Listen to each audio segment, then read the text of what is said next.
Good morning, guys. Asdin, say hi, guys. Good morning. Hindi niya naman itong batang to, oh.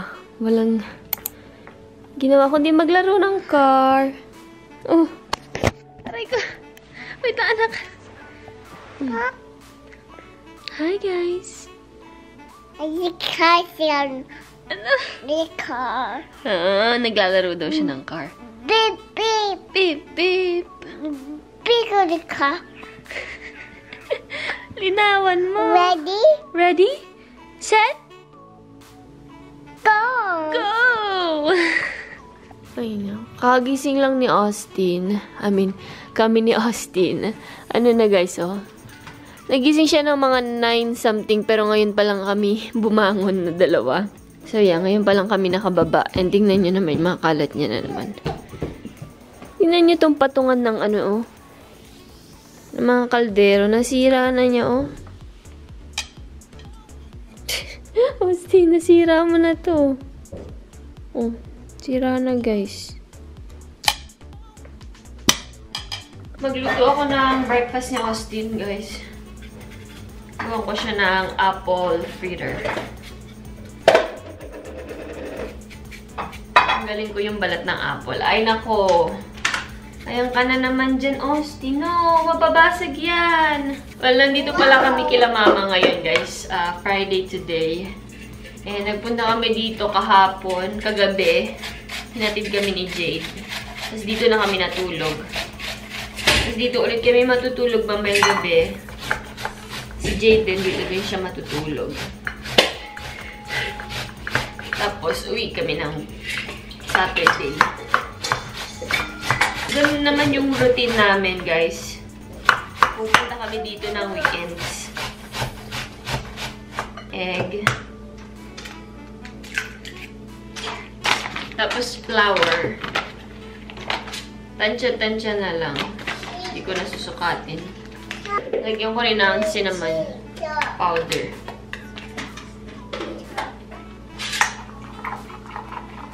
Lagyan ko na rin ng konting baking powder. Konti lang.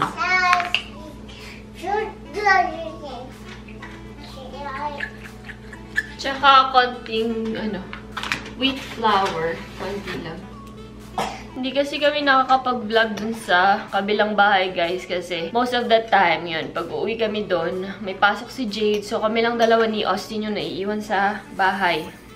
Pag umaga. Tapos, late na sila umuwi, mga 3. Tapos, pag may after school si Jade, 5 na siya nakaka-uwi. So, nasa bahay lang kami ni Austin. Wala naman kami masyadong ginagawa. Pero, I'll try to vlog like, siguro, morning routine namin ni Austin. Pag kami lang dalawa.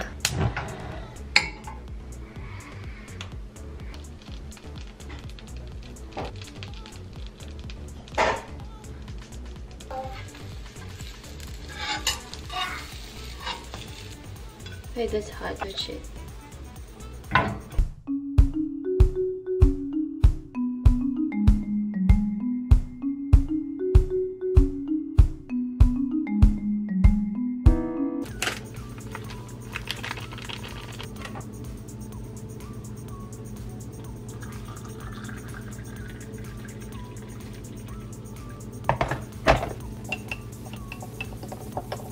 Tapos na, guys, kumain si Austin. Tapos, eto siya ngayon. Nanggugulo. Ako naman yung kakain. Ang ulam ko is spam na may egg. Tapos, eto, egg. Eto yung baon nila, mama, tsaka nung kapatid ko kanina. Niluto ni Papa. So, meron pa silang tira. Tapos, rice. Ay, ayaw buksan. Ano ba yan? Wait lang. Hindi ko siya mabuksan, guys. It's weird. Ang hirap buksan. Ito na lang. Kasi spicy to, kaya ayoko sana to eh. Pero, I have no choice. Sabi ng mama ko, guys, yung mga vlog ko daw, puro pagkain, kumakain ako, nagluluto ako. So, pagpasensyahan nyo na, guys, kasi yun lang yung content na, alam ko. Yun lang yung ginagawa ko araw-araw. Yun yung mga regular routine ko. Kumain, magluto. Magluto, kumain. Kain lang ako guys, tapos magluluto ako ng lunch/dinner namin. Ano siya, ginataang isda. Hindi ko alam kung anong isda. Makarel ata. So, baka ipakita ko yan sa inyo.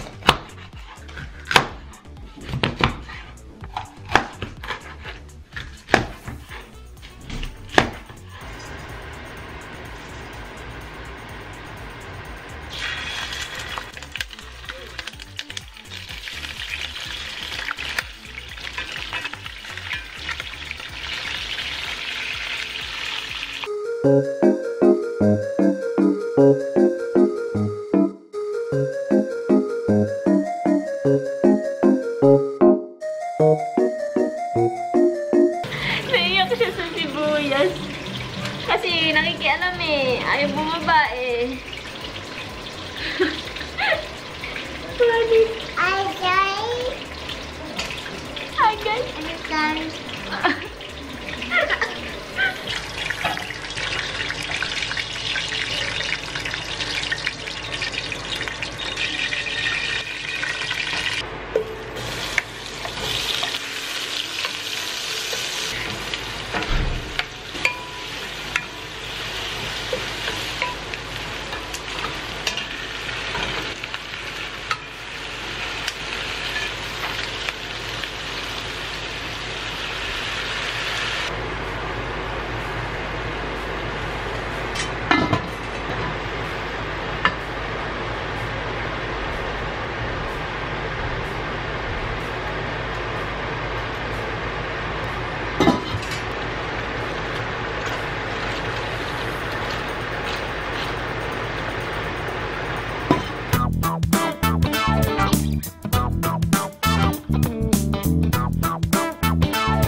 We have a budget of $70,000, and I think like half of that's going to go towards just this kitchen. So the pantry, the range, the cabinets above it, the wood, it's all got to go. So we're looking for an island.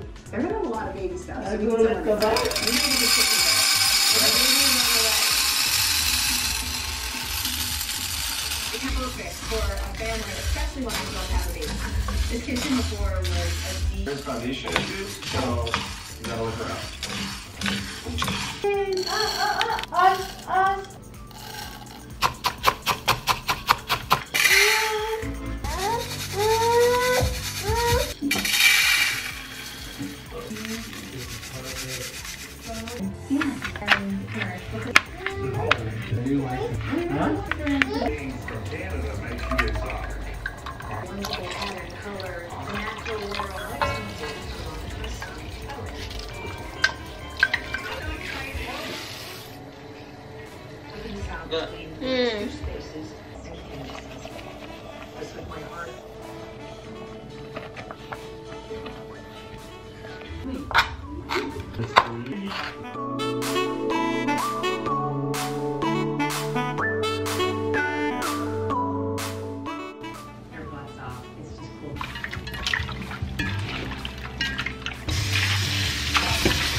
Magluluto ako ng chicken feet. Iyaano ko na siya, lulutuin ko yung mamarinate ko tonight, tapos bukas iihaw namin. Tingnan niyo yung chicken feet, oh, ang tataba. Ang daming laman. So yan, nilagyan ko na siya ng garlic kasi marami akong pinanood na video and iba-iba sila ng recipe. So, yap, kung ano-ano na lang yung ilalagay ko na feeling ko ay masarap. Ano lang, tansya-tansya na lang to. Tapos nagluluto din pala ako dito ng ginataang munggo. Kasi binigyan kami nila Tita Dayday ng hinog na langka. Ito, black pepper, lagyan natin. Kinarir ko na talaga guys yung pagtambay sa kusina ngayong araw na to. Ang ginawa ko ni magluto. Tapos, lagyan ko siya ng, bay leaves. Tapos, ketchup. I think ito yung nagpapapula sa mga chicken feet na tinitinda sa kanto. Ketchup. Tapos, toyo. Lagi ko na lang ng toyo. And then, suka. And then, haluin natin. I think kulang pa yung ketchup. Nag-gloves na ako guys para mahalo ko ng maayos. Ayaw mahalo eh. Ang hirap. Ayan. So ngayon guys, papakuluan ko lang siya. Palambutin ko ng konti. Ilalagay ko na yung langka dito sa ginataan.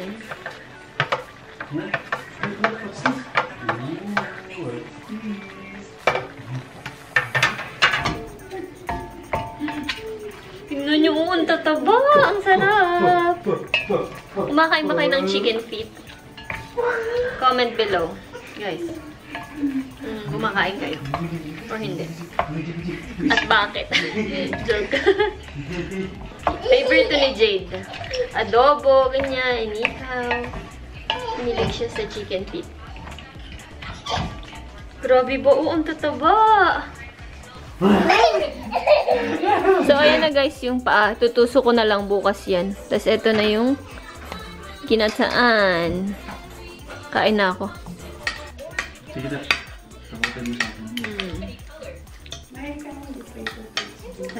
Opo, mahal po yun. Ayaw magulong. Ayaw magulong sa tingnan. Yeah. Anong sinabi ba dapat itong may sagot na nakuha, anong maliliit? Sagot. Anong sabi na? Kanin na nga eh. Babe. Masarap yung may sagot ito. Dito guys, matutulog si Jade tonight. Tingnan niyo yung higaan niya. Naglatag lang kami dito sa tabi ng bed namin. Dito yung bed namin. Sisi. Dito yung bed namin ni Austin. Dun si Austin, dyan ako.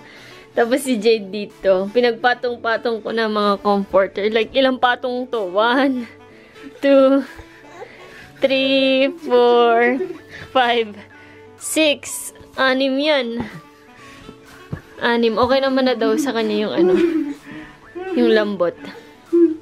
Daddy! Ano ba yung daddy?